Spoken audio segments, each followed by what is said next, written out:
श्री कृष्ण भगवान कहते हैं कि कर्म का धर्म से अधिक महत्व है, क्योंकि धर्म करके भगवान से मांगना पड़ता है, पर कर्म करने पर भगवान स्वयं फल देता है। भाग्य व्यक्ति का अपनी गतिविधियों पर नियंत्रण है और ये गतिविधियां उसके कर्म है। कर्म महत्वपूर्ण है और यही हमारे निर्णय में है। हमें कर्म करते रहना चाहिए, चाहे परिणाम कुछ भी हो। कर्म और भाग्य के बीच इसी संशय को दूर करते हुए किसी महापुरुष ने लिखा है कि इंसान का भाग्य लोहे की तरह होता है, जो अक्सर वही खींच कर जाता है जहां कर्म रूपी चुंबक होता है। कहने का मतलब यह है कि व्यक्ति के भाग्य के भरोसे नहीं बैठना चाहिए। जीवन में कर्म ही एकमात्र जरिया है जिसके जरिए आप अपने भाग्य को संवार सकते हैं। हम सब लोग सोचते हैं कि ईश्वर ने हम सबको एक समान क्यों नहीं बनाया, उसने सबको एक जैसा सुविधा क्यों नहीं दी। ईश्वर ने ऐसा इसलिए नहीं किया क्योंकि सभी के कर्म एक समान नहीं है। तो चलिए जानते हैं कर्म क्या है। एक दिन एक अमीर आदमी भगवान शिव के दर्शन के लिए मंदिर में गया। इस अमीर आदमी ने बहुत ही महंगे जूते पहने थे और उसने ऐसा भी सुना था कि इस मंदिर में अक्सर चोरी होती रहती है। इस वजह से उसका मन नहीं हुआ कि वह अपने कीमती जूते वहां बाहर छोड़कर चला जाए। जूते पहनकर वह मंदिर में नहीं जा सकता था और उसे ऐसे ही बाहर छोड़कर जाना नहीं चाहता था। वह अब करे तो क्या करे, वह बड़ी दुविधा में पड़ गया था। थोड़ी देर सोचने के बाद उस अमीर आदमी ने मंदिर के बाहर बैठे एक भिखारी से बात की। अमीर आदमी ने उस भिखारी को अपने जूते संभालने के लिए दिए। भिखारी भी उसके जूते संभालने के लिए राजी हो गया। फिर वो अमीर आदमी अंदर मंदिर में पूजा करने के लिए चला गया। पूजा में बैठे बैठे उस अमीर आदमी के मन में ख्याल आया कि भगवान ने कैसी दुनिया बनाई है।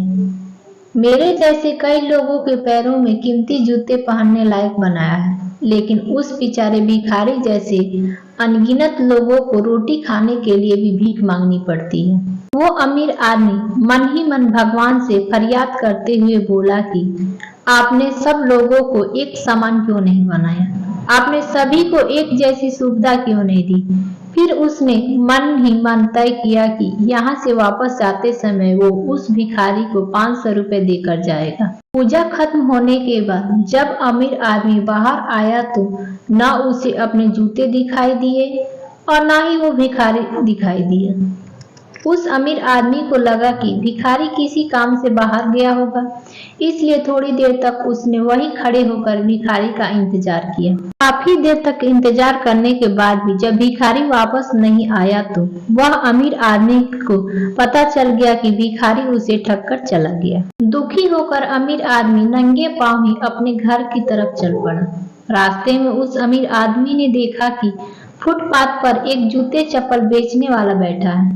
अमीर आदमी एक चौड़ी चप्पल खरीदने के लिए उसके पास पहुंचा। वहां पहुंचते ही वह अमीर आदमी की नजर उसके जूते के जैसे ही जूते पर पड़ी।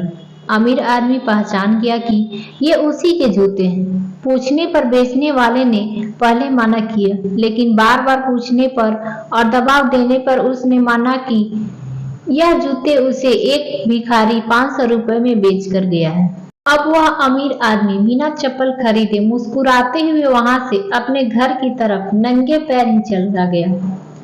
उसे भगवान से की गई अपनी फरियाद का जवाब मिल चुका था। उसे अब समझ में आ गया था कि जब तक लोगों के कर्म एक जैसे नहीं होते तब तक सब एक समान नहीं हो सकते। भगवान ने उस भिखारी के तकदीर में 500 रुपए लिखे ही थे, लेकिन कैसे कर्म करके उन्हें लेना है उस भिखारी के हाथ में था। अगर वह चोरी ना भी करता फिर भी उसे 500 रुपए मिलने वाले थे। शायद उसे यही बुरे कर्मों की वजह से आज वो एक भिखारी था। इसलिए कहते हैं कि बुरे कर्म करने नहीं पड़ते, हो जाते हैं। अच्छे कर्म होते नहीं, उसे करना पड़ता है। अच्छे बुरे कर्मों का फल तुम्हें स्वयं ही मिलेगा। इसी बात को भगवान श्री कृष्ण कहते हैं कि अच्छे कर्मों का परिणाम अच्छा ही होता है और बुरे कर्मों का परिणाम बुरा ही होता है। इसलिए कहते हैं कि कर्मों से डरिए, ईश्वर से नहीं। ईश्वर माफ कर देता है, कर्म नहीं।